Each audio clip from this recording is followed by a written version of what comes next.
స్తోత్రం చెల్లింతుము అనే పాట పాడుతూ దేవుణ్ణి ఆరాధిద్దాం.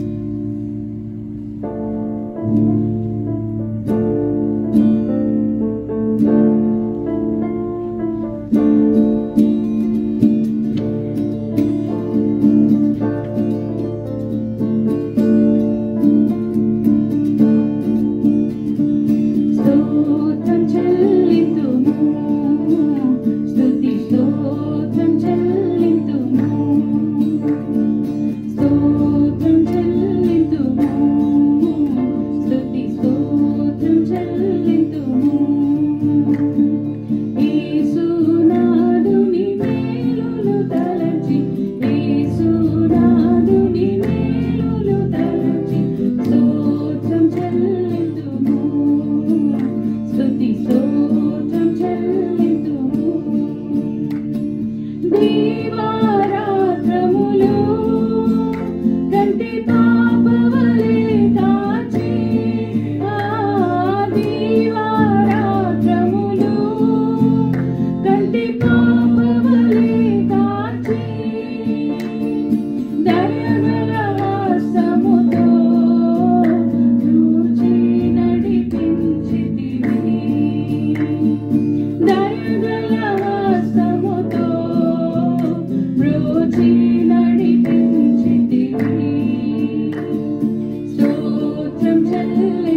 పాడుతున్నందు కృతజ్ఞతతో స్తుతి పాడేదా నా యేసునాథ అనే పాటతో దేవుణ్ణి కృతజ్ఞతాస్తుతులు చెల్లిద్దాం.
అబ్రహాము దేవుని నమ్మెను, అది అతనికి నీతిగా ఎంచబడెను.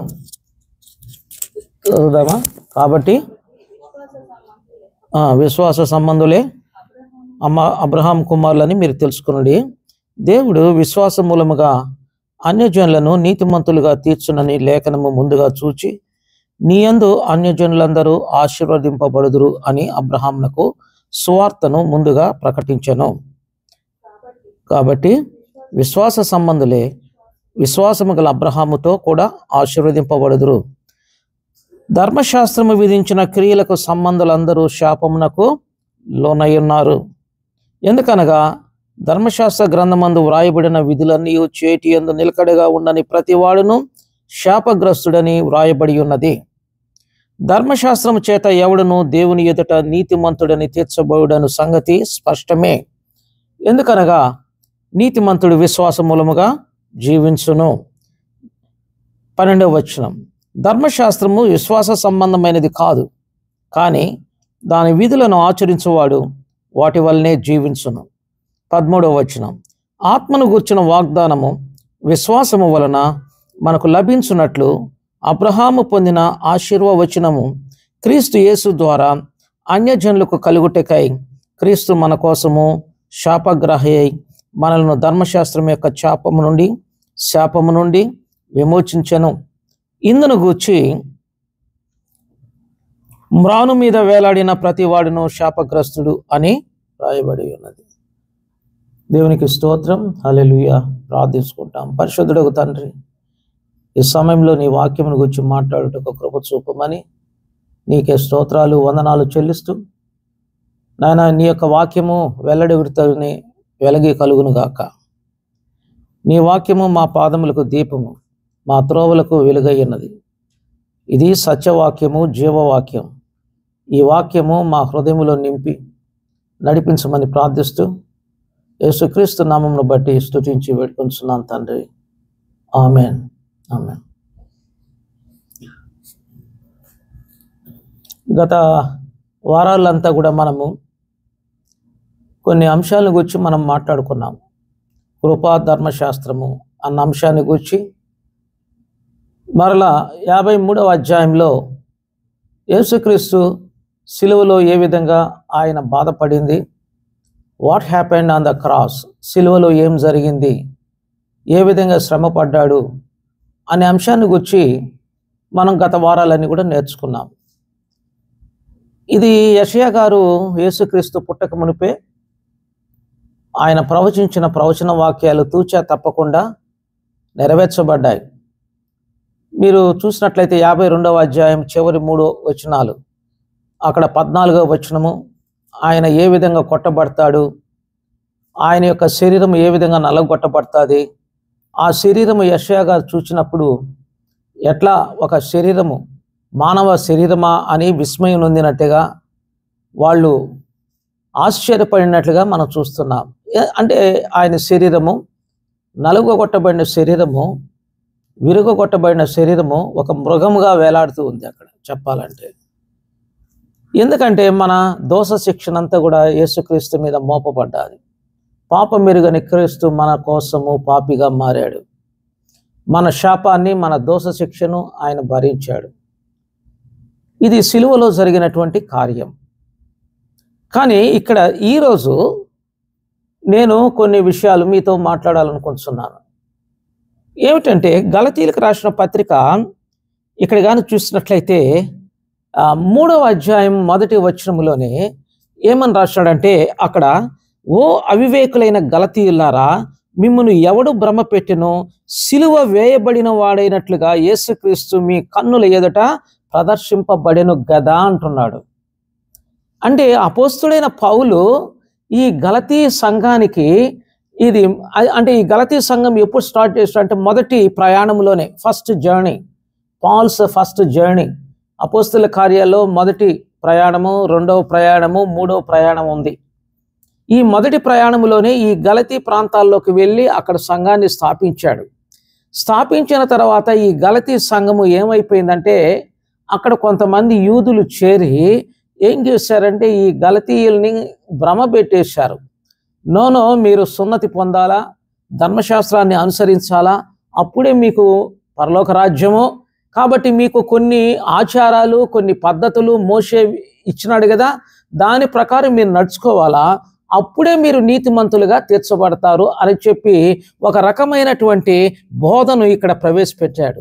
అంత మాత్రమే కాదు, అసలే అపోస్తుడైన పౌలు ఎవరండి? అపోస్తుడైన పౌలు ఆయన అపోస్తుడే కాదు, ఎవరో బోధకుడు. అపోస్తలత్వం అనేది ఆయనకి లేదు. 12 మంది దేవుడు ఏర్పాటు చేసుకున్నాడు యేసుక్రీస్తు, వాళ్ళు మాత్రమే, మిగతా వాళ్ళు అపోస్తులు కారు అన్నాడు. వీటినన్నిటినీ గలతీ సంఘానికి డిఫెండ్ చేస్తూ రాచినాడు. ఏమిటంటే అపోస్తుడైన పౌలు అక్కడ ఎత్తుకోవడం ఏమన్నాడంటే, మనుషుల మూలముగాను ఏ మనుషుని మూలముగానేను కాక యేసుక్రీస్తు వలన, ఆయన మృతుల్లో నుండి లేపిన తండ్రి అయిన దేవుని వలన అపోస్తుడుగా నియమింపబడిన పౌలను నేను అంటున్నాడు. పౌలు అంటే నేను ఎవరంటే దేవుని చేత ఏర్పాటు చేయబడ్డాను. I was not chosen by men. నేను మనుషుల వల్ల ఏర్పాటు చేయబడలా, అపోస్తుడుగా పిలువబడలా. నేనే అపోస్తుడని చెప్పుకోవడం లేదు. కానీ ఇక్కడ ఎవరనంటే దేవుని మూలముగానే, ఆయన మృతుల్లో నుండి లేపిన తండ్రి అయిన దేవుని వల్లనే అపోస్తులుడిగా నియమింపబడ్డాను అంటున్నాడు. ఇది మంచిది, అందరితో కొట్టేస్తున్నాడు. తర్వాత ఇక్కడ కొన్ని, ఇది గలతీ పత్రిక అంతా చదివితే చాలా బాగుంటుంది. అక్కడ వాళ్ళు జరిగినటువంటి డిస్టర్బెన్స్ అంతా కూడా ఈయన ఆన్సర్స్ చెప్పుకుంటూ ఉంటాడు. దీనిలో భాగంగా అంటాడు ఇక్కడ 3వ అధ్యాయంలో ఏమంటాడంటే, ఓ అవివేకులైన గలతీయులారా అంటాడు. అంటే ఓ ఫూలిష్ గెలేషియన్స్ అంటాడు. అంటే ఎంత బుద్ధిహీనులు మీరు, అంటే సంఘాన్ని పట్టుకొని మీరు బుద్ధిహీనులు. నేను ఎట్లా చేసినాను ఇక్కడంటే, నేను ఎట్లా బోధించానంటే, యేసుక్రీస్తు చూడండి సిలువ వేయబడినట్లుగా యేసుక్రీస్తు మీ కన్నుల ఎదుట ప్రదర్శింపబడెను కదా అంటాడు. అంటే నేను ఎట్లా నీకు బోధించానంటే, సిలువ వేయబడిన యేసుక్రీస్తును మీ కన్నుల ఎదుట ఏ విధంగా సిలువ వేయబడ్డాడో, ఏ విధంగా శ్రమ పడ్డాడో అన్న విషయాన్ని గురించి మీకు బోధించినాను కదా, అది మర్చిపోయినారా అంటాడు. అంటే అపోస్తలుడైన పౌలు మొదటి నుంచి ఎక్కడి నుంచి స్టార్ట్ అవుతున్నాడంటే, సిలువ సువార్త నుంచి స్టార్ట్ అవుతున్నాడు. అర్థం చేసుకోండి. అంటే ఏ విధంగా ఆయన స్టెప్ బై స్టెప్ సిలువలో శ్రమ పడ్డాడు అన్న అంశాన్ని గురించి ఒక పిక్చరైజేషన్ చేసుకుంటూ వాళ్ళతో మాట్లాడాడు. నేను బైబిల్ స్టడీ తీసుకునేటప్పుడు కొంతమంది డాక్టర్లు కూడా వచ్చినారు. ఆ డాక్టర్తో నేను మాట్లాడాను. నేను ఎందుకంటే యేసు ప్రభు ఆయన శరీరీతిగా, దీన్ని ఫిజియాలజీ ఆఫ్ జీసస్ క్రైస్ట్ అంట, ఫిజియాలజీ. ఆయన సఫర్ అయ్యేటప్పుడు ఆయన శరీరం ఏ విధంగా కృషించిపోయింది, ఏ విధంగా రక్తం ఎంత గారిపోయింది అనే దాన్ని ఫిజియాలజీ స్టడీ అంటే నేను కొంత స్టడీ చేసి చెప్పినాను. అప్పుడు నేను కూడా వాళ్ళతో మాట్లాడుతూ చెప్పిన, మీరు డాక్టర్స్ కదా, మీరు యేసు ప్రభు యొక్క శ్రమ శరీరీతిగా ఏ విధంగా బాధపడ్డాడు స్టెప్ బై స్టెప్ గెత్సెమనే వనాన్ని నుంచి మీరు స్టడీ చేసి సంఘానికి చెప్తే బాగుంటుంది అని కూడా చెప్పిన. ఎందుకంటే that is a beautiful narration how Jesus suffered bodily. కానీ అంతరంగ ముందు ఏ విధంగా బాధపడుతున్నాడో అది అన్సీన్ థింగ్. కానీ యెషయా గారు దాని గురించి రాస్తున్నాడు. ఇక్కడ అపోస్తుడైన పౌలు అన్నాడు, నేను క్రీస్తును ఏ విధంగా శ్రమ పడ్డాడో మీ కన్నుల ఎదుట నేను ప్రదర్శించినానంటాడు. అంటూ తర్వాత ఆయన ఏం చేస్తున్నాడంటే ధర్మశాస్త్రాన్ని తీసుకొని వస్తున్నాడు. ధర్మశాస్త్రాన్ని తీసుకొని వచ్చి ఆయన అంటాడు, ధర్మశాస్త్రమునకు సంబంధులందరూ, ధర్మశాస్త్రం ఎవరైతే ఫాలో అవుతారో, క్రియల వల్ల నీతిమంతులుగా తీర్చబడతామని ఎవరైతే అనుకుంటారో వారందరూ కూడా ఎవరంటే శాపగ్రస్తులు అని రాయబడ్డాది. They are cursed people. ఎంతండి? Not only sinners. అర్థం చేసుకోండి, ఇక్కడ పాపులు మాత్రమే కాదు, అర్థమవుతుందా? పాపులమని చెప్పి మేము బయటికి వచ్చేసి, ఇదిగో మేము మోషే రాసిన ధర్మశాస్త్రము ఉండాలి, కొన్ని నీతి క్రియలు మేము చేయాలా, కొన్ని ఇవన్నీ కూడా చేయాలా, కాబట్టి దీని ద్వారానే మనము నీతిమంతులుగా తీర్చబడతాము అని చెప్పేవాళ్ళు కూడా ఎవరట? అందరూ శాపమునకు లోనయ్యి ఉన్నారని ఇక్కడ రాస్తాడు. ఎందుకంటే ఇక్కడ చూడండి 10వ వచనంలో, ధర్మశాస్త్రము విధించిన క్రియలకు సంబంధులందరూ శాపమునకు లోనై ఉన్నారు. లోనై ఉన్నారు. గలతీ పత్రిక 3వ అధ్యాయం 10వ వచనంలో చూడండి, ధర్మశాస్త్రము ప్రకారం నేను నడుచుకోవాలా, క్రియల మూలంగా నడుచుకోవాలా? ఇప్పుడు క్రైస్తవులు కూడా అనేక రకాలైన క్రియలు పెట్టేశాడు. లేస్తే ఒకటి, కూర్చుంటే ఒకటి. ఇవన్నీ మనం విమర్శించకూడదు, ఎందుకంటే పలానోడు విమర్శిస్తున్నారని అంటాడు. వాళ్ళకి తెలుసు అన్నమాట. ఇప్పుడు ఈ క్రియల వల్ల దేవుణ్ణి మనం సంతోష పెట్టలేం. కానీ సంతోష పెట్టేది ఏంటంటే మన విశ్వాసమే, యేసుక్రీస్తునందలి విశ్వాసమే, యేసుక్రీస్తునందలి విశ్వాసమే. అందుకనే ఆ యొక్క హెబ్రీకారుడు రాస్తాడు, ఏమని రాస్తాడంటే, విశ్వాసము లేకుండాట దేవునికి ఇష్టుడై ఉండుట అసాధ్యము. విశ్వాసము లేకుండా దేవునికి ఇష్టుడై ఉండుట అసాధ్యము. కాబట్టి నీ నీతి క్రియల వల్ల, నీ యొక్క మంచి సత్క్రియల వల్ల, నీ ధర్మశాస్త్రం వల్ల మనము నీతిమంతులుగా తీర్చబడడం, దేవునికి ఇష్టలుగా ఉండం. కానీ దేవునికి ఇష్టం లేకపోతే ఓకే, కానీ శాపానికి లోనై ఉన్నాం. ధర్మశాస్త్రం ఎవరైతే మోషే గ్రంథము మాది గొప్పది, దాని ప్రకారం నడుచుకుంటేనే మోక్షమని ఎవరైతే చెప్తారో వారందరూ కూడా శాపగ్రాహులు అన్నమాట. శాపగ్రస్తులని దేవుని వాక్యం చెప్తుంది. అదే 10వ వచనంలో ధర్మశాస్త్ర సంబంధమైనటువంటి క్రియలకు సంబంధాలందరూ శాపమునకు లోనై ఉన్నారు. ఎందుకనగా ధర్మశాస్త్ర గ్రంథమందు వ్రాయబడిన విధులన్నీ చేటి యందు నిలకడగా ఉండని ప్రతి వాడును శాపగ్రస్తుడు. అందువల్ల దేవుని ఎదుట ఎవడు కూడా నీతిమంతుడుగా లేడు అని దేవుని వాక్యం చెప్తుంది. ఇప్పుడు చూడండి, ఇక్కడ శాపగ్రాహికే. కానీ మరలా ఏం చేస్తున్నారంటే అబ్రహాం యొక్క వాగ్దానాన్ని గురించి, అబ్రహాం యొక్క విశ్వాసాన్ని గురించి, అబ్రహాం యొక్క ఆశీర్వాదాలను గురించి ఇక్కడ మాట్లాడుతున్నాడు గలతీ సంఘానికి. అబ్రహాము చూసినట్లయితే అబ్రహాంను హైలైట్ చేస్తున్నాడు. ఈ గలతీ పత్రిక 3వ అధ్యాయం 4వ అధ్యాయంలో అబ్రహామును అపోస్తుడైన పౌలు ఎత్తి చూపిస్తున్నాడు. ఎందుకంటే అబ్రహాము దేవుని నమ్మెను, అది అతనికి నీతిగా ఎంచబడెను. ఎందుకు అంటే ఇక్కడ కానీ చూసినట్లయితే అబ్రహాము దేన్ని నమ్మినాడు అంటే సువార్తను నమ్మినాడు. దేన్ని నమ్మినాడు? సువార్తను నమ్మినాడు. దేవుడు అబ్రహాముకి ఏం ప్రకటించినాడట? సువార్తను ప్రకటించాడట. నమ్ముతారా మనం? సువార్తను ప్రకటించాడట. ఇప్పుడే మనం గాస్పల్ అంటాం. కానీ God preached gospel to Abraham. అబ్రహాముకు దేవుడు ఏం చేశాడట? సువార్తను ప్రకటించాడట. ఇక్కడ చూడండి, 7వ వచనం చూద్దామా? 7వ వచనం. కాబట్టి విశ్వాస సంబంధులే అబ్రహాము కుమారులని తెలుసుకునండి. కాబట్టి ఇక దేవుడు విశ్వాసమూలముగా అన్యజనులను నీతిమంతులుగా తీర్చునని లేఖనము ముందుగా చూచి నీ యందు అన్యజనులందరూ ఆశీర్వదింపబడుదురు అని అబ్రహామునకు సువార్తను ముందుగా ప్రకటించెను. The gospel is preached to Abraham. ఏమని అబ్రహాముకి ప్రకటించిందంటే చూడండి, ఆశీర్వాదపు సువార్త.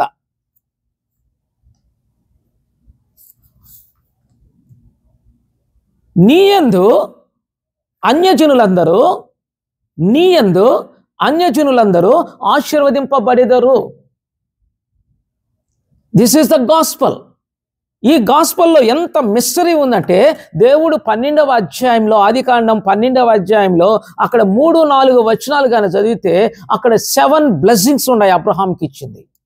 7 రకాలైనటువంటి ఆశీర్వాదాలు అక్కడ ఉన్నాయి.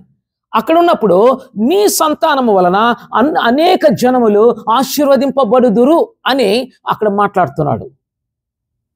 ఇది సువార్త అబ్రహాముకి ఇచ్చింది. ఏమిటి? నీ సంతానము వలన అన్యజనులందరూ ఆశీర్వదింపబడుదురు అంటే ఇప్పుడు అన్యజనులమైనటువంటి మనము దేశంలో, ప్రపంచంలో ఉండేటువంటి అందరూ శాపగ్రాహిగా మారిపోయినట్లుగా మనం చూస్తున్నాం. They are all cursed people because of sin. Sin is dominion over us. మన మీద పాపము ఏం చేస్తుందంటే ఏలుతుందని దేవుని వాక్యం చెప్తుంది. అందువల్ల మనము శాపగ్రస్తులమని వ్రాయబడ్డాది. కానీ ఇక్కడ అబ్రహాముకి ఇచ్చిన సువార్త ఏంటంటే సువార్త నేను చెప్పేది మంచి వార్త ఏమిటంటే, నీ యందు అన్యజనులందరూ ఆశీర్వదింపబడుదురు. నీ యందు అన్యజనులు ఆశీర్వదింపబడుదురు అంటే నీ యందంటే నీ సంతానము వలన అనేకులు ఆశీర్వదింపబడుదురు అని చెప్పి ఆదికాండం 15వ అధ్యాయం 6వ వచనం నుండి కూడా రాస్తాడు. నీ సంతానము వలన అన్యజనులు ఆశీర్వదింపబడుదురు. అప్పుడు సంతానం లేదు, ఏమీ లేదు 15వ అధ్యాయంలో. కానీ ఇక్కడ దేవుని వాక్యం ఏం చెప్తుందంటే, Abraham believed God and he became righteousness. దేవుణ్ణి నమ్మిను, అది అతనికి నీతిగా ఎంచబడిను. ఏమి నమ్మినాడు? సువార్తను నమ్మినాడు. ఏమని నమ్మినాడు? నాలో వచ్చేటువంటి సంతానము వలన ప్రపంచ దేశాలన్నీ కూడా ఆశీర్వదింపబడును. అంటే శాపమునకు లోనైనటువంటి ఈ ప్రజలను విమోచించేవాడు, విమోచకుడు, రక్షకుడు అబ్రహాం యొక్క సంతానముల నుండి వస్తాడు. That is the gospel. That is the gospel. అబ్రహాముకి ఏమని బోధించాడంటే, నీ సంతానము వలన అన్యజనులందరూ ఆశీర్వదింపబడుదురు. అంటే దాని అర్థం ఏంటంటే, ఆశీర్వాదము దానికి ముందర ఏమిటంటే ఒక శాపం. ఆశీర్వాదానికి ముందరంతా ఎవరు? అందరూ శాపగ్రాహకులే, అందరూ పాపులే. దేవుడు అనుగ్రహించు మహిమను పొందలేకపోతున్నారు. All are cursed people. Even Israel also. ధర్మశాస్త్రంకు లోనైన వారందరూ శాపగ్రస్తులే. విగ్రహారాధనకు లోనైన వారందరూ కూడా శాపగ్రస్తులే. వాళ్ళకు మరణము సంప్రాప్తి ఆయనో అన్నాడు. కానీ ఈ యొక్క అబ్రహాముకు బోధించిన సువార్త ప్రకారము నీ సంతానం అంటే, ఆ సంతానం ఎవరంటే క్రీస్తు యేసు. ఆ సంతానం ఎవరు? ఆయన ఇక్కడ చూడండి, 3వ అధ్యాయం గలతీ పత్రిక 3వ అధ్యాయం 16వ వచనములో, 16వ వచనం దయచేసి చూద్దామా. గలతీ పత్రిక 3వ అధ్యాయం 16వ వచనములో ఏమని రాశాడు? అబ్రహాముకు అతని సంతానమునకు వాగ్దానములు చేయబడెను, ఆయన అనేకులను గూర్చి అన్నట్టు సంతానములకు అని చెప్పక ఒకని గూర్చే అన్నట్లు నీ సంతానమునకు అనెను. ఆ సంతానము క్రీస్తు. అండర్స్టాండ్? ఎంత బ్యూటిఫుల్, హౌ బ్యూటిఫుల్ నరేషన్. అబ్రహాముకి ఇచ్చిన సువార్త ప్రకారము నీ సంతానము వలన అన్యజనులందరూ శాపగ్రాహిగా మారినారు. కానీ శాపగ్రస్తులైన అన్యజనులను, ఇజ్రాయేలీయులను, ధర్మశాస్త్రమునకు లోనైన వారిని విడిపించు శక్తి కలిగినటువంటి ఒకడు నీ సంతానములో నుండి ఒకడు వస్తాడు. ఆయనే ప్రభువైన యేసుక్రీస్తు. కాబట్టి the main purpose of coming of Jesus Christ is to redeemed from the curse and redeemed from the curse of law. అబ్రహాముకి ఇచ్చిన వాగ్దానం ప్రకారము, అబ్రహాముకి ఇచ్చినటువంటి ప్రామిస్ ప్రకారము, సువార్త ప్రకారము నీ సంతానం అంటే క్రీస్తు యేసు వస్తాడు. ఆయన అన్యజనులను, ఇజ్రాయిల్ ప్రజలను ఇటు ధర్మశాస్త్రం యొక్క శాపము నుండి, ఇటు విగ్రహారాధన నుండి శాపగ్రస్తులైన వారందరినీ విడుదల చేస్తాడు అని బోధించడం జరిగింది. 2000 సంవత్సరాల క్రితం యేసుక్రీస్తు ఈ లోకానికి వచ్చినప్పుడు ఆయన పరిశుద్ధుడు, నీతిమంతుడు, ఏ కపటము లేదు, ఆయన నోట్లో ఏ ద్వేషము కూడా లేదు. చూడండి, ఆయన మనసులో ఏ ద్వేషము కూడా లేదు. ఆయన perfect man and perfect God.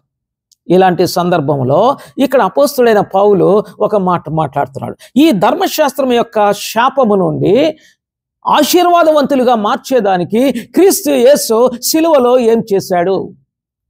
What he has done on the cross. ఇక్కడ చూద్దాం, ఇంగ్లీష్లో ఉందమ్మా, ఉండదే, దయచేసి చదువుదామా. Galatians 3rd chapter 13th verse.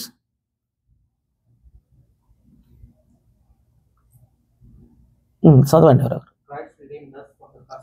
అక్కడ వెతికేమనంటే Christ is redeemed from the curse of law. క్రీస్తు ధర్మశాస్త్రం యొక్క శాపము నుండి విడుదల చేశాను. ఎట్లా విడుదల చేశాడు ధర్మశాస్త్రము నుండి, ధర్మశాస్త్రం యొక్క శాపము నుండి? By becoming cursed for us. అది ఎంత వండర్ఫుల్. తెలుగులో కన్ఫ్యూజన్ ఉన్నది. మొదట అబ్రహాం యొక్క ఆశీర్వాద వచనములని ఎట్లా రాసినాడు. కానీ ఫస్ట్ స్టేట్మెంట్ ఏంటంటే, ఫస్ట్ ఏమిటంటే అక్కడ Christ is redeemed from the curse of law being cursed. Then afterwards who hangeth on the tree. మ్రాను మీద వేలాడిన ప్రతివాడును శాపగ్రస్తుడని వ్రాయబడి ఉన్నది. హల్లెలూయా. ఇక్కడ ఈ యొక్క చూడండి, గాస్పెల్ ఈజ్ నీ కుమారుడైన యేసుక్రీస్తు ఈ లోకానికి వస్తాడు. ఆయన శాపాన్ని తీసివేసేదానికి మానవుల యొక్క శాపాన్నంతా కూడా ఏం చేస్తాడంటే ఆయన మీద మోసుకొని తానే శాపగ్రహిగా మారి మాను మీద వేలాడుతూ చనిపోతాడట. అది శాపగ్రహి.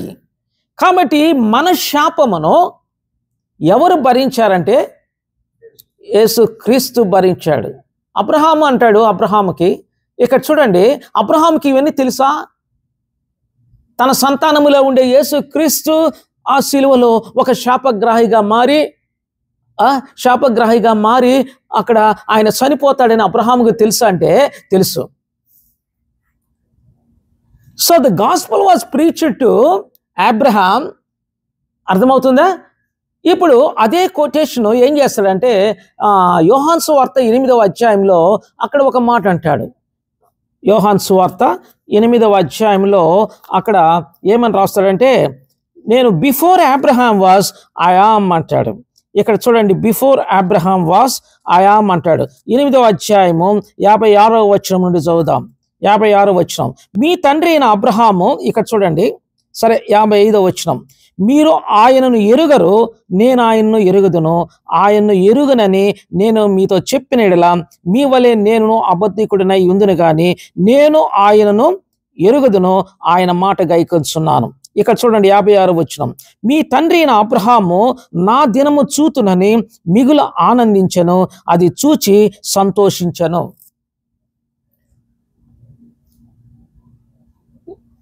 యేసుక్రీస్తు స్వతహాగా నోట్లోంచి వచ్చిన మాట ఇది.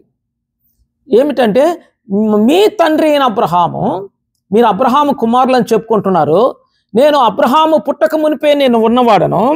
Before Abraham was I am అంటున్నాడు 58వ వచనం. ఇక్కడ 57వ వచనంలో, నీకింకా 50 సంవత్సరాలు లేవే, నీవు అబ్రహామును చూచితివా అని ఆయన అడగగా యేసు, అబ్రహాము పుట్టక మునిపే నేను ఉన్నానని మీతో నిశ్చయముగా చెప్పుచున్నాను. ఇక్కడ చూడండి, before Abraham was I yam అంటే, ఇక్కడ తెలుగులో అబ్రహాం పుట్టక మునిపే నేను ఉన్నవాడనంటే ఇక్కడ దాని అర్థం ఏంటంటే, before Abraham was I yam. మోషేతో ఏం మాట్లాడినాడు? నీ పేరేందంటే ఐ యామ్ అన్నాడు. ఉన్నవాడను అంటాడు. ఇదే మాట యేసుక్రీస్తు అన్నాడు, నేను ఆ యొక్క మోషేకు సెలవిచ్చినట్లుగా నేను ఉన్నవాడని చెప్పాను కదా, ఆయనే నేనును. అబ్రహాము నా దినాన్ని చూచాడు, నా దినమును చూచి మిగుల సంతోషించెను. There was a lot of conversation between Abraham and God.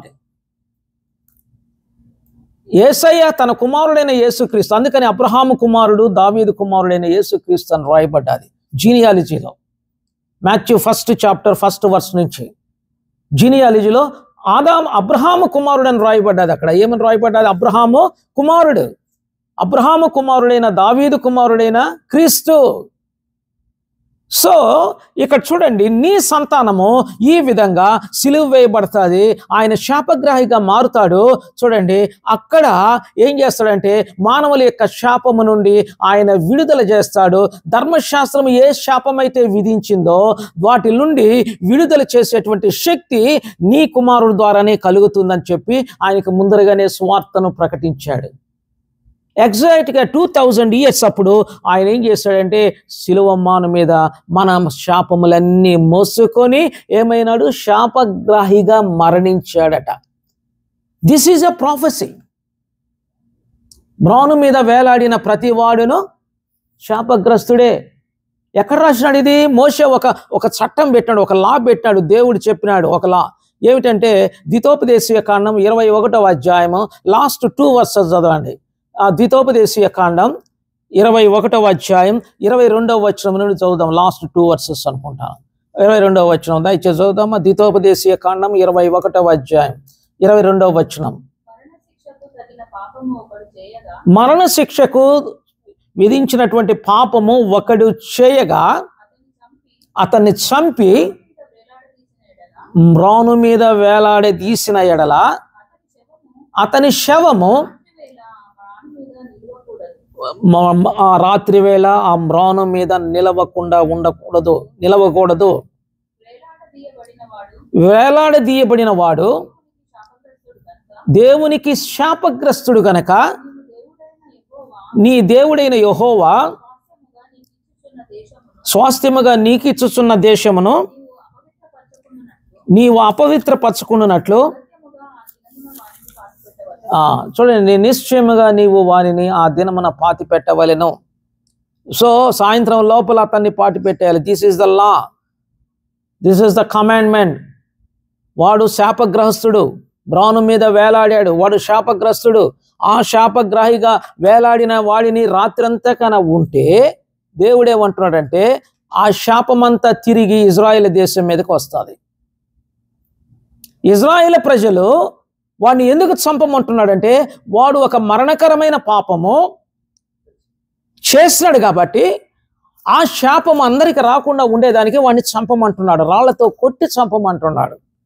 లేదు, అన్యులు రాజులు ఉన్నారు, వాళ్ళు శాపగ్రస్తులు, వారిని యుద్ధం చేసి చంపినప్పుడు ఏం చేయాలంటే ఆ శరీరాన్ని కూడా వేలాడదీసి అందరికి చూపెట్టి వీడు శాపగ్రాహి అని చెప్పి ఏం చేయాలంటే ఆ సాయంకాలం లోపల వాడిని పూడ్చిపెట్టబడాలి. లేదంటే ఏమవుతుందంటే ఆ శాపం అంతా రాత్రంతా ఉంటే ఆ శాపం మళ్ళా తిరిగి దేశంలో ఉండే ప్రజలందరి మీదకి వచ్చేస్తుంది. అప్పుడు ఎవరు శాపగ్రస్తులు అవుతారు? ప్రజలు అవుతారు, ఇజ్రాయేల్ ప్రజలు అవుతారు. కానీ ఆ శాపం రాకుండా అట్లాగనే సాయంత్రము పొద్దుగూక మునుపు ఏం చేయాలంటే అతన్ని పూడ్చిపెట్టడమో రాళ్ల కుప్ప అతని మీద వేసి కింద పెట్టేయడమో జరుగుతుంది. ఒకసారి యెహోషువ కూడా అదే విధంగా చేస్తాడు. మీకు తెలుసు అనుకుంటాను, బైబిల్ ఏంటంటే హాయి పట్టణానికి పోయినప్పుడు అక్కడ యెహోషువ జయిస్తాడు. జయించిన తర్వాత అక్కడ ఏం చేస్తాడంటే యెహోషువ ఆ రాజును పట్టుకుంటాడు. ఆ రాజును పట్టుకొని ఏం చేస్తాడో తెలుసా, అతన్ని చంపుతాడనమాట. చంపిన తర్వాత ఇక్కడ చూడండి 8వ అధ్యాయం యెహోషువ గ్రంథం 29వ వచనం, 8వ అధ్యాయం 29వ వచనంలో అక్కడ ఏమని రాయబడ్డదంటే యెహోషువ హాయి రాజును సాయంకాలం వరకు మ్రాను మీద వేలాడదీశాను. ప్రొద్దు గుంకుచున్నప్పుడు సెలవీయగా జనులు వాని శవమును మ్రాను మీద నుండి దించి ఆ పురద్వారము ఎదుట దానిని పడవేసి దాని మీద పెద్ద రాళ్ల కుప్ప వేసిరి. అది నేటి వరకు ఉండెను. అది నేటి వరకు ఉన్నది. హాయి రాజును ఏం చేశాడు? శాపగ్రస్తుడు, ఇజ్రాయేల్ ప్రజలకు వ్యతిరేకంగా యుద్ధం చేశాడు. యెహోషువ ఏం చేశాడంటే హాయి రాజును పట్టుకున్నాడు, చంపినాడు. అతని శవమును ఏం చేశాడంటే శాపగ్రాహి అని చెప్పి వేలాడదీశాడు చెట్టుకి.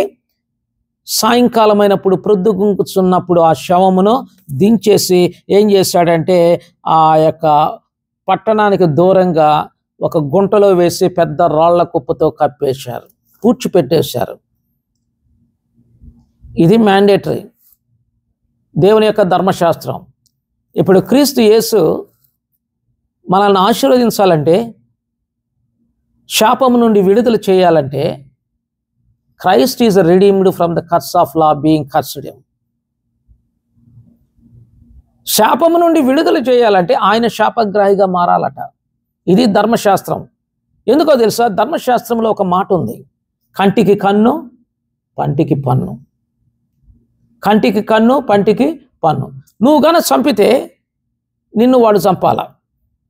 That is true. కాబట్టి కంటికి కన్ను పంటికి పన్ను అన్నప్పుడు ఇక్కడ ఏం జరిగిందంటే ధర్మశాస్త్రము శాపము మానవుల మీద ఉండేటప్పుడు దాని నుండి విడుదల పొందాలంటే మానవుల ప్రతినిధిగా a substitutory person is a Jesus Christ. మన అందరి తరపున మనకు బదులు యేసుక్రీస్తు ఏంగా మారాడు? పాపిగా, శాపగ్రాహిగా మారాల్సిన పరిస్థితి ఏర్పడింది.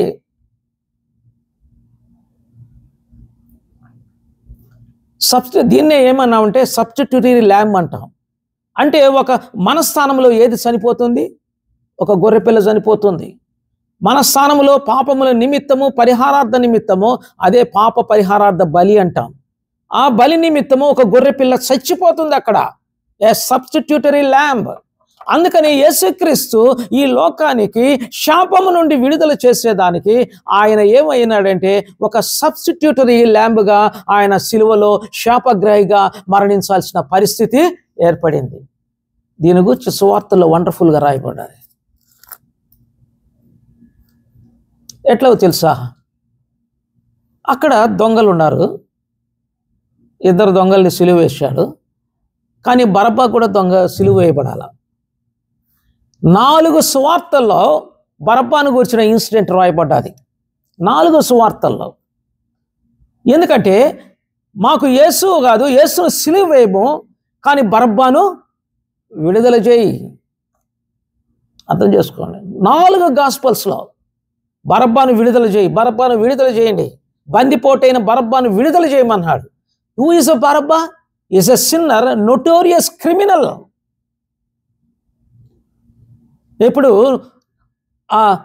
విడుదల చేయమన్నప్పుడు యేసుక్రీస్తును సిలువ వేయాలంటే బరబ్బాను విడుదల చేయాల. బరబ్బాను విడుదల చేయకపోతే వాడు చావాలా.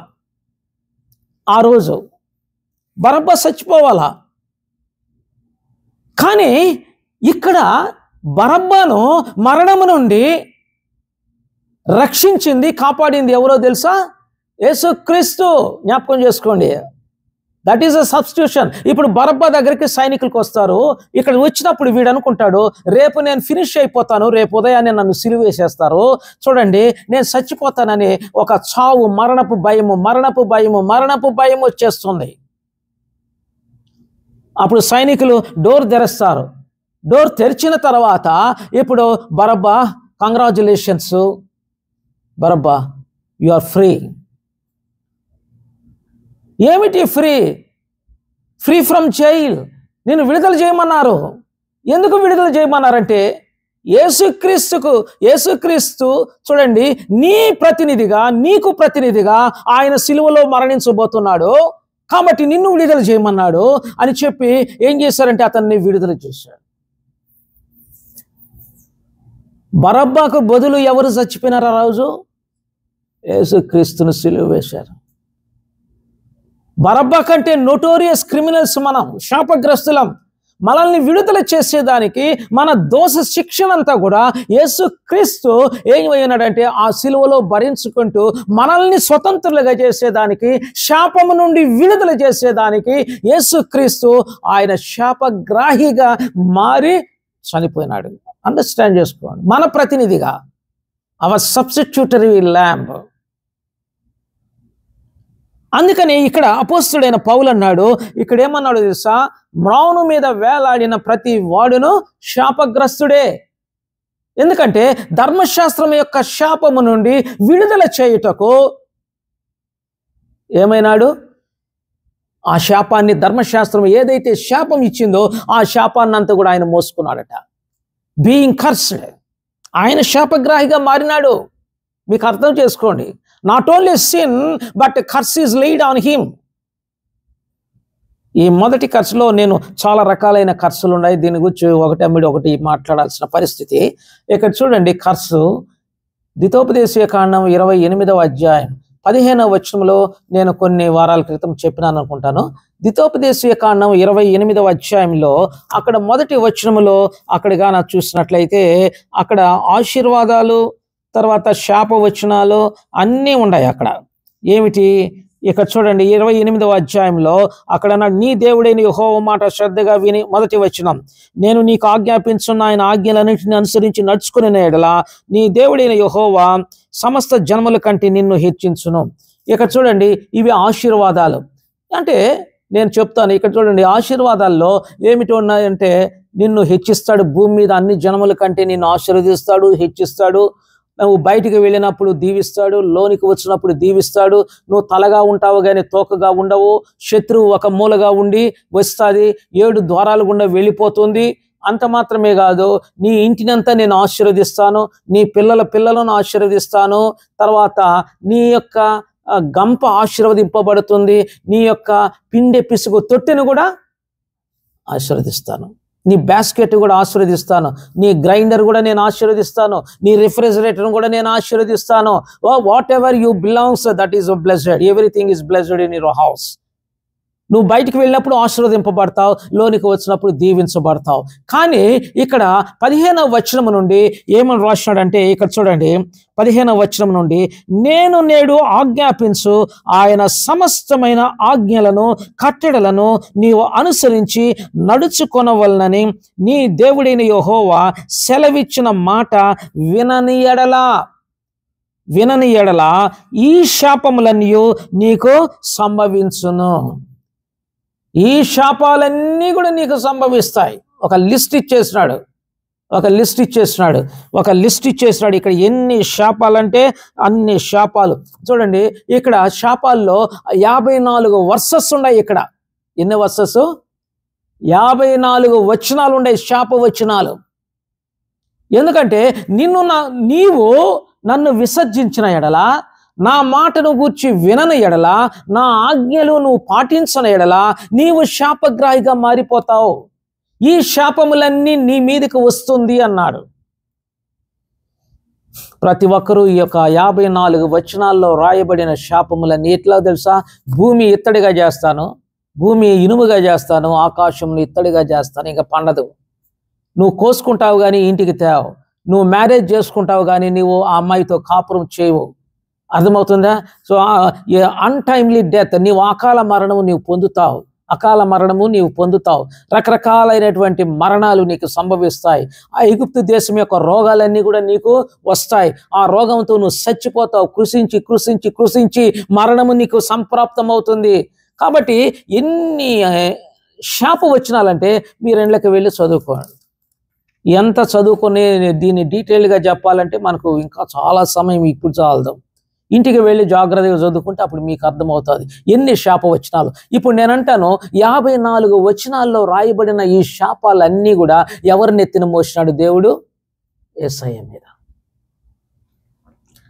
దీనిలో నేను గమనించింది ఏంటంటే, మనము ఇక్కడ 54 వచనాల్లో రాయబడిన శాపాలన్నీ కూడా ఇక్కడ ఏమిటని కానీ చూస్తే, ఇక్కడ చూడండి, అది that is your poverty, that is your sickness, that is your death. These all curses lead to them. ఈ శాప వచనాలన్నీ కూడా దేనికి దారి తీస్తుందంటే, ఏదో నేను భూమిని ఈ విధంగా చేసేస్తాను, పండదు, వర్షం రాదు, మంచు మాత్రమే వచ్చి కురిసి ధూళితోపట అయిపోతుంది అని చెప్పినప్పుడు ఏమిటంటే, దట్ ఈస్ పావర్టీ. నువ్వు నీ జీవిత కాలం అంతా దరిద్రతతోనే ఉండాలి. రెండవదిగా తెగుళ్ళు, రకరకాలైన తెగులు వస్తాయి. ఇక్కడ అన్నాడు, ఏమన్నాడో తెలుసా? ఈ యొక్క కర్సెస్లో ఈ లిస్టులో లేనటువంటిది ఇక్కడ రాయబడిన తెగుళ్ళు, మరి కొత్త తెగుళ్ళు కూడా వస్తాయట. కరోనా కూడా వచ్చింది కదా, తెలియదు కదా మనకు. ఇక రాయలే కరోనా గురించి అనుకుంటాను. కరోనా కంటే ఇంకా గొప్ప తెగుళ్ళు వస్తాయి. జకర్యా గ్రంథంలో రాసినాడు, ఏమని రాసినాడో తెలుసా? ఒక తెగులు వచ్చినప్పుడు ఆ జకర్యా గ్రంథంలో నాలుకంతా కూడా అట్నే కుళ్ళిపోతుందంట, లోపల ఉండే ఐ బాల్స్ కూడా కుళ్ళిపోతాయట. That is such a curse. ఇది ఏమిటి అంటే సిక్నెస్, బాధపడాలా, సిక్నెస్తో బాధపడాలా. ఇవన్నీ కూడా దేనికి లీడ్ చేస్తుందంటే, that is lead to death. మరణము, మరణ భయం. ఏంది మరణ భయం? మరణం ప్రతి దానికి జబ్బు వస్తే మరణ భయము, దరిద్రత వస్తే మరణ భయము, ఇంకొక ఏదైనా సంభవిస్తే మరణ భయము. కాబట్టి ఇక్కడ శాపాల్లో ఉండేది ఏంటంటే, మనకు ఉండేది డెత్ మెయిన్ ఇంపార్టెంట్. పాపం వలన వచ్చు జీతము మరణం. The wages of sin is death. పాపం వలన వచ్చు జీతము మరణము, ఆయనను దేవుని కృపావరము మన ప్రభు అయిన యేసుక్రీస్తునందు నిత్య జీవము. దేవునికి స్తోత్రం. ప్రభు అయిన యేసుక్రీస్తు ఆ మరణాన్ని జయించాడట, ఆ మరణపు ముళ్ళును తీంచివేశాడట. ఆ మరణాన్ని కూడా లోపరుచుకొని ఏం చేశాడంటే, ఆయన మరణాన్ని తిరిగి జయించి పైకి లేచి మరణాన్ని జయించిన తర్వాత నిత్య జీవాన్ని మనకిస్తున్నాడు. ఫస్ట్ శాపం అంటే ఏమిటంటే మరణము. You remember that. ఈ మరణము ఎవరి మీద మోపబడ్డదంటే యేసుక్రీస్తు మీద మోపబడ్డాది. ఆ శాపం అనేటువంటి మరణము బికాస్ ఆఫ్ సిన్. పాపం వలన వచ్చు జీతము మరణము. The punishment of sin is death. ఇప్పుడు ఈ మరణం అనేది ఎక్కడ రుచి చూసినాడు యేసు ప్రభు? సిలువలో. ఇది ఫిజికల్ డెత్. Physical death. నేను అంటాను, అసలు యేసుక్రీస్తును మరణం టచ్ చేయగలుగుతుందా? యేసుక్రీస్తును మరణము టచ్ చేయగలుగుతుందా? దేవుని వాక్యము మ్యాండేటరీ ఏంటంటే, దేవుని యొక్క వాక్యం ఏంటంటే, the soul that sinneth shall die. The soul that sinneth shall die. పాపము చేయు వాడే, పాపము చేయు ప్రతి జీవి చచ్చిపోతుంది, చావాల. That is the law of God. కానీ పాపమెరుగని క్రీస్తు మరణం ఆయన మీద తాకేదానికి లేదు. It has no right to touch Jesus Christ. It has no right. ఎందుకంటే నో సిన్ ఇన్ హిమ్. ఆయన నోట ఏ కపటము లేదు అని బైబిల్లో పేతురు రాస్తాడు అక్కడ 1వ అధ్యాయంలో. ఆయన నోట ఏ కపటము లేదు, ఆయనలో ఏ ద్వేషము లేదు, ఏమీ లేదు. ఈజ్ ఎ హోలీ మ్యాన్ అని రాస్తాడు అక్కడ. కానీ డెత్ ఎట్లా ఎంటర్ అయింది ఆయనలోకి? How dare it is? Is a godly man, is a holy man, he is a righteous man.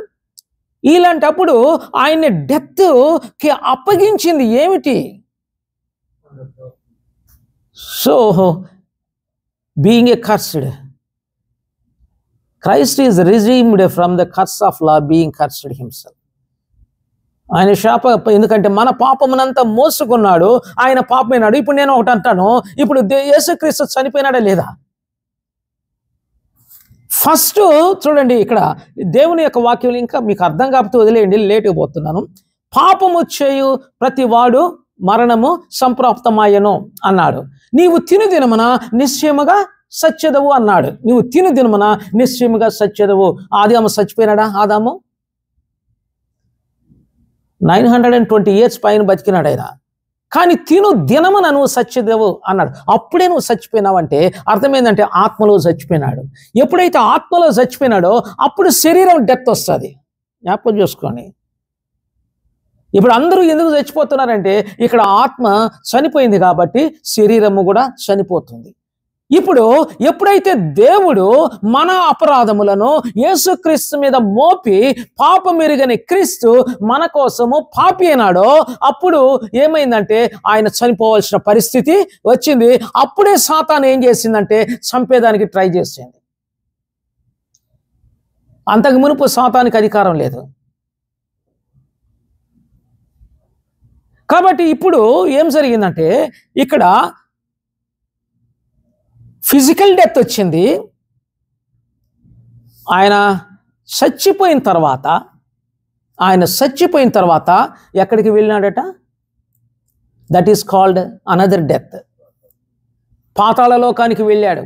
అందుకనే 2వ అధ్యాయము యాక్ట్స్లో ఏమని రాశాడంటే, ఇక్కడ చూడండి, యాక్ట్స్లో 2వ అధ్యాయంలో కానీ చూస్తే, మనం 2వ అధ్యాయం అపోస్తల కార్యాలు 2వ అధ్యాయంలో చూస్తే అక్కడ సిలువను గురించి అంతా గురించి మాట్లాడుతూ 23వ వచనం, దేవుడు, సరే 22వ వచనం చదువుదాం. ఇశ్రాయేలీయులారా, ఈ మాటలు వినుడి. దేవుడు నజరేయుడగు యేసు చేత అద్భుతములను మహత్కార్యములను సూచక్రియలను మీ మధ్య చేయించి ఆయనను తన వలన మెప్పు పొందిన వానిగా మీకు కనపర్చెను. ఇది మీరెరుగుదురు. అంటే ఆయన సూచక్రియలు అద్భుతాలు 3.5 సంవత్సరాలు ఈ లోకంలో చేశారు. మీరంతా కూడా చూశారు, మీరు అనుభవించారు. ఇది మీరు తెలుసుకోండి అంటున్నాడు. తర్వాత 23వ వచనంలో దేవుడు నిశ్చయించిన సంకల్పమును ఆయన భవిష్యత్ జ్ఞానమును అనుసరించి అప్పగింపబడిన ఈయనను మీరు దుష్టుల చేత సిలువ వేయించి చంపితిరి. అంటే అక్రమార్కుల చేతిలో మీరు అప్పగించి ఆయన చంపించారు. That is foreordained by God. It is determined previously. రక్షణ సంకల్పం అనేది, దేవుని యొక్క రక్షణ సంకల్పం అనేది it was decided before the foundations of the world. భూమి పునాదుల పుట్టక మునిపే మానవులను రక్షించేదానికి తన కుమారుడైన యేసుక్రీస్తును ప్రిపేర్ చేసి పెట్టాడు. అందుకనే ప్రకటన గ్రంథంలో రాస్తాడు ఏమంటే, భూమి పునాదుల పుట్టక మునిపే వధింపబడిన గొర్రెపిల్ల, the lamb slain before the foundations of the world. ఎంత గొప్ప మాట!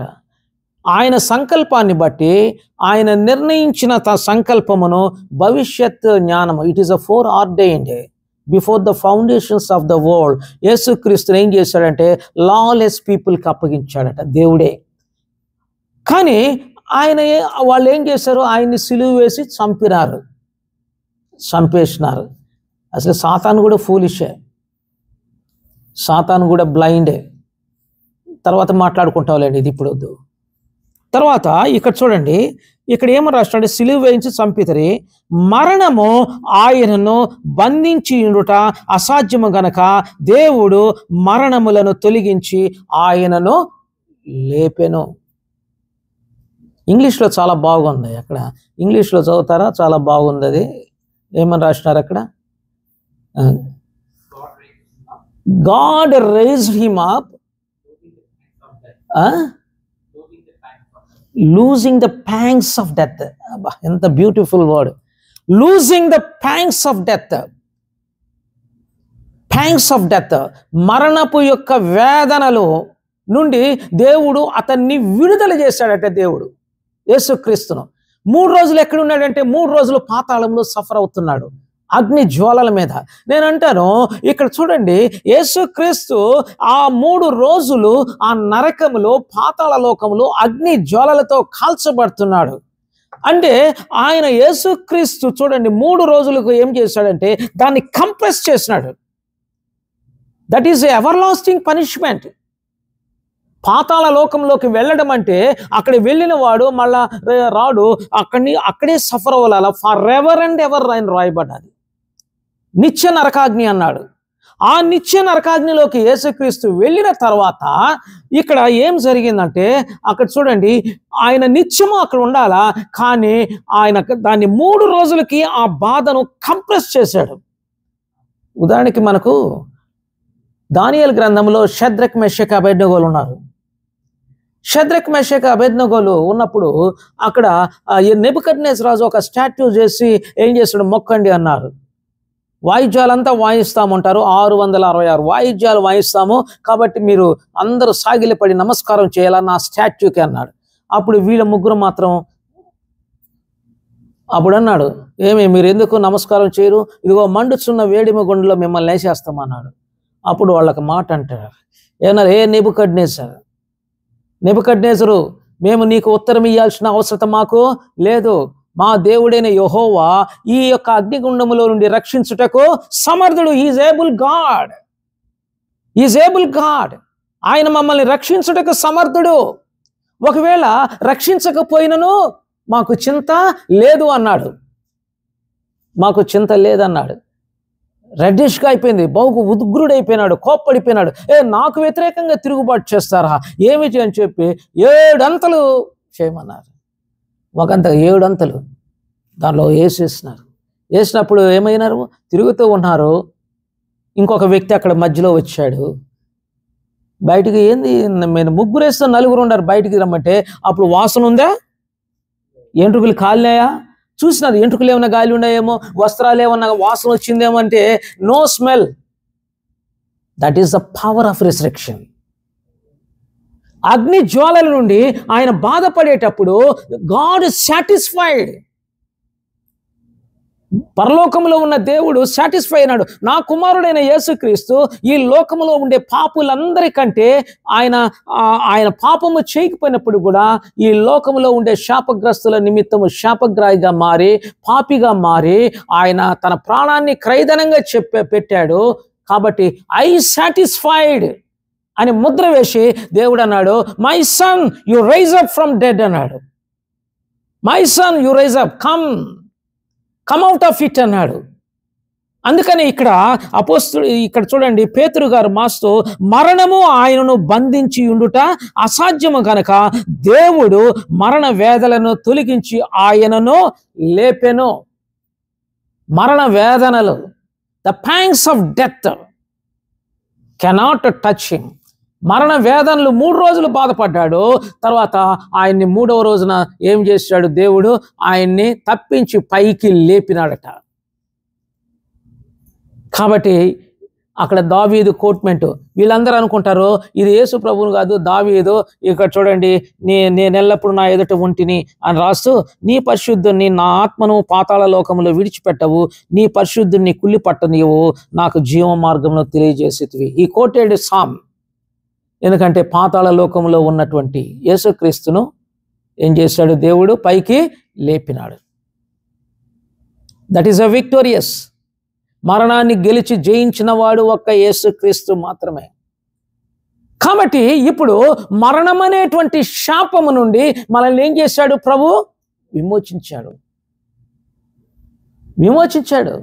ఇక్కడ నేను కొంచెం చెప్పి నేను ముగిస్తాను. చూడండి, హెబ్రీలకు రాసిన పత్రిక 2వ అధ్యాయంలో అక్కడ ఒక మాట అక్కడ రాయబడ్డాం, చూద్దాం. Who is Jesus? ఈ 2వ అధ్యాయంలో ఇక్కడ చూస్తే 8వ అధ్యాయాన్ని కోట్ చేస్తున్నాడు.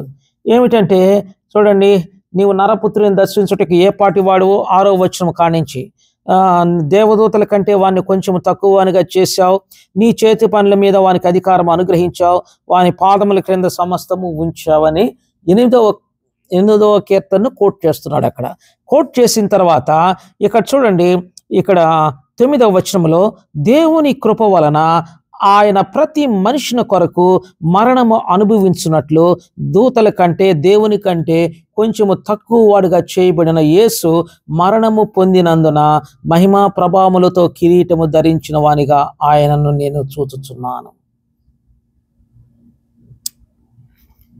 దేవుని కృపను బట్టి ఆయన ప్రతి మనుషుని కొరకు, అర్థం చేసుకోండి, నా కొరకు, ప్రతి మనుషుడు అంటే నా కొరకు అని అర్థం చేసుకోండి, నా కొరకు మరణము అనుభవించినట్లు, అంటే మరణాన్ని రుచి చూచాడు ఆయన.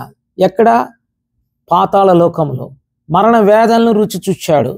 కాబట్టి దూతల కంటే కొంచెము తక్కువ వాడిగా చేయబడిన యేసు మరణము పొంది రుచి చూచినందున మహిమా ప్రభావములతో ఆ కిరీటము ధరించిన వానిగా ఆయనను చూచుచున్నాను అని చెప్పిన తర్వాత ఇక్కడ 14వ వచనం కాడికి వస్తాం.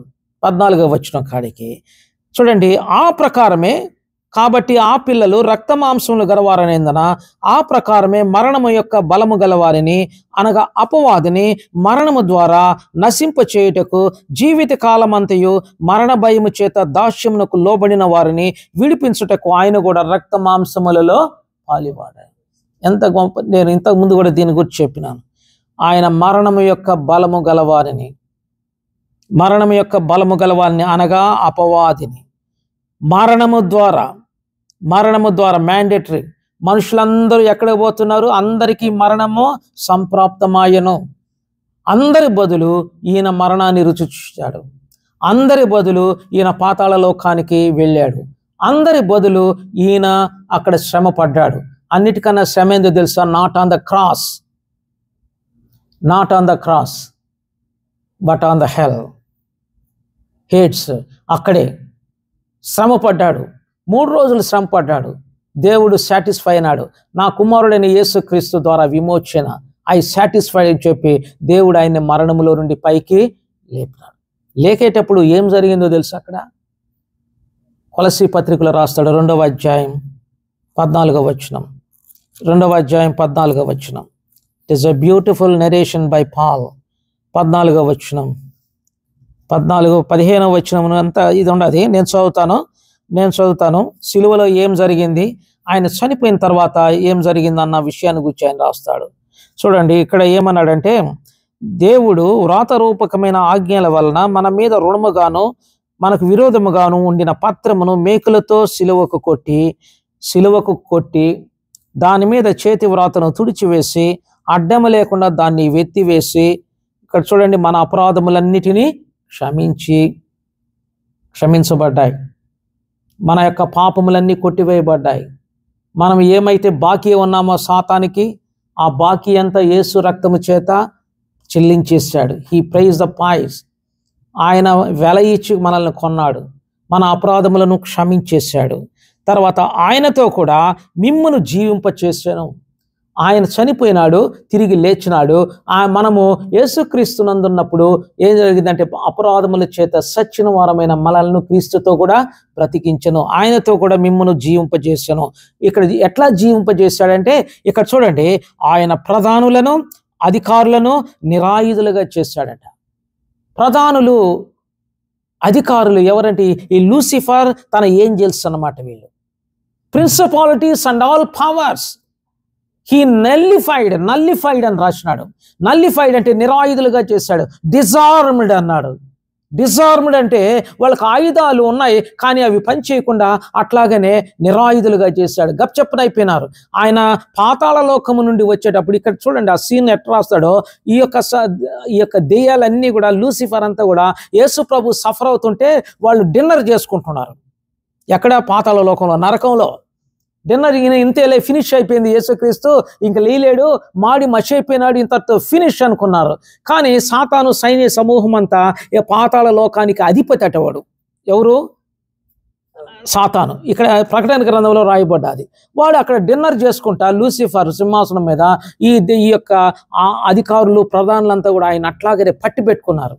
అప్పుడు ఆయన ప్రధానులను అధికారులను నిరాయుధులుగా చేసి శిలువ జయోత్సాహంతో బాహాటముగా వేడుక కనపరిచాను. బాహాటముగా ఇక్కడ చూడండి, ఆయన శిలువ జయోత్సాహంతో పైకి లేచాడట. There was a great parade in hell. Cricket మ్యాచ్లో టెండూల్కర్ గెలిస్తే ఏం చేశారు? ఆయన పైకి ఎక్కేసి అంతా చుట్టూరు చేస్తారు అన్నమాట. అట నిరాయుధులు అయిపోయినారు. అప్పుడు ఆయన వస్తూ ఏం చేశాడో తెలుసా? పాతాళ లోకాన్ని మూసేశాడు. ఈ క్లోజ్ ద డోర్స్. అందుకని యేసు ప్రభు అన్నాడు, తాళం చేయులు పెట్టుకొని పైకి వచ్చేసాడు. అంటే దీన్ని డీటెయిల్గా నేను చెప్పడం లేదు వీటిని గురించి. ఎందుకంటే ఇదిగో పాతాళ లోకం యొక్క తాళపు చెవులు నా స్వాధీనంలో ఉన్నవి. జేబులో పెట్టుకొని వచ్చేసాడు. ఇప్పుడు పాతాళానికి పంపించేవాడు ఎవరంటే యేసు ప్రభు. నువ్వు అక్కడికి పో, నన్ను నమ్మలేదు కనుక నువ్వు అక్కడికి పో. మేకలను చూసి అక్కడికి పో అంటాడు. గొర్రె పిల్లని చూసి నా తండ్రి రాజ్యంలోకి రండి అని చెప్తున్నాడు. అర్థమవుతుందండి? కాబట్టి ఇప్పుడు మరణాన్ని జయించి తిరిగి లేచి నిరాయుధులుగా చేసి చూడండి, లేచినప్పుడు అక్కడ అంటాడు, మరణ భయములో నుండి, మరణ దాసత్వంలో నుండి భయపడుచున్న వారికి, అనగా అపవాదిని మరణం ద్వారానే జయించాడట. Death is not a problem. Now today a believer, death is not problem. అందుకని ఇక్కడ చూడండి, ఓ మరణమా నీ ముళ్ళు ఎక్కడా, ఓ మరణమా నీ విజయం ఎక్కడా? మరణాన్ని జయించిన వాడు ఒక్కడే. ఈ మరణం నేను ఎందుకు చెప్తానంటే, Christ is redeemed from the curse of death. క్రీస్తు మనలను మరణమనే ధర్మశాస్త్ర శాపము నుండి మనలను విడుదల చేసెను. That is the essence. కాబట్టి we don't have fear about death. ఎందుకంటే being the children of God, so we are having so many promises and we are having a good hope. మనకు ఒక నిరీక్షణ ఉంది. మనం చనిపోయినా ప్రభు రాజ్యంలో చేరతాం. లేదు, ఆయన వచ్చినప్పుడు మనము ఎత్తబడతాం. మనము ఆయన పిల్లలము. అందుకనే ఆ యొక్క యోహాను పత్రికలో మొదటి యోహాను పత్రికలో 3వ అధ్యాయము మొదటి 2 వచనాలు చదువుతామా? ఎట్లా రాసినాడు ఆయన ఎట్లా రాసినాడు? 3వ అధ్యాయం మొదటి 2 వచనాలు చదువుతాం. మనము దేవుని, ఇక్కడ అర్థం చేసుకోండి, మనము దేవుని పిల్లలం. We are redeemed people, we are the children of God. మనం విమోచింపబడిన వారము, మనము దేవుని పిల్లలము. పిలువబడినట్లు చూడుడి, మనం దేవుని పిల్లలమే.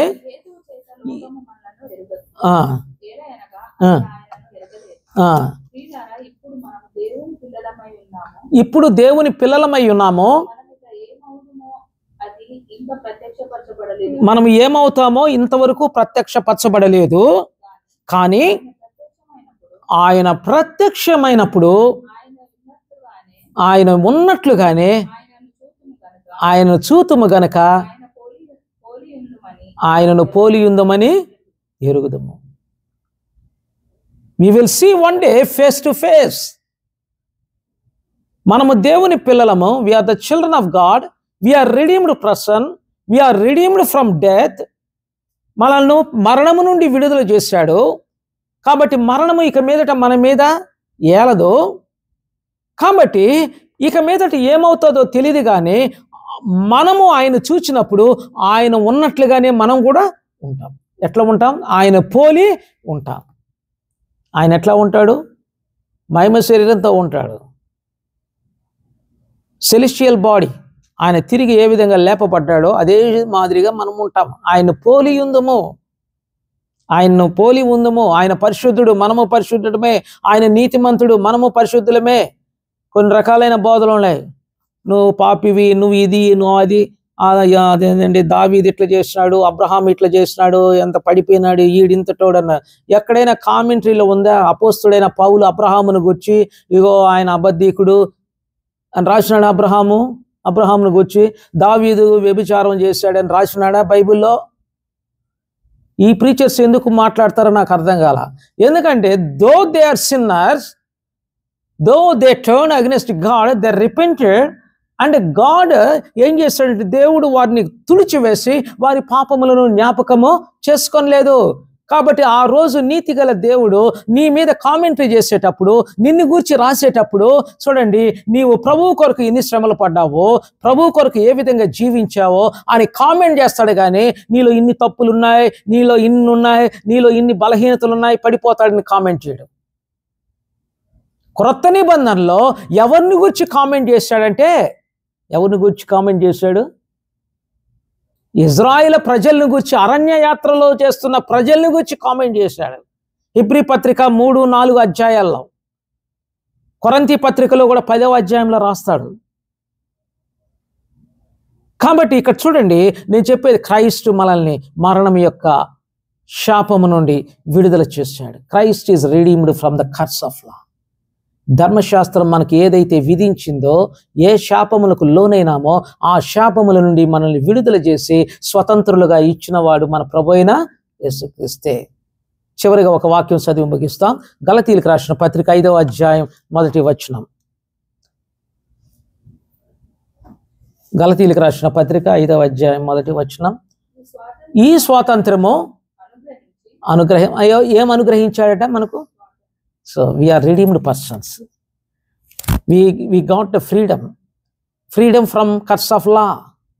దేవుని యొక్క చూడండి, ధర్మశాస్త్రం యొక్క శాపము నుండి మనల్ని విడుదల చేసి స్వతంత్రులుగా చేశారు. We are not slave to Satan. We are not bound by Satan. We are not bound by the law. We are not bound by the curse of the law. అక్కడ అన్నాడు, ఈ స్వాతంత్రము అనుగ్రహించాడు, చేసి ఉన్నాడు. కాబట్టి స్థిరముగా నిలిచి మరల దాస్యం అనే కాడి కింద జాగ్రత్తగా ఉండండి అంటాడు.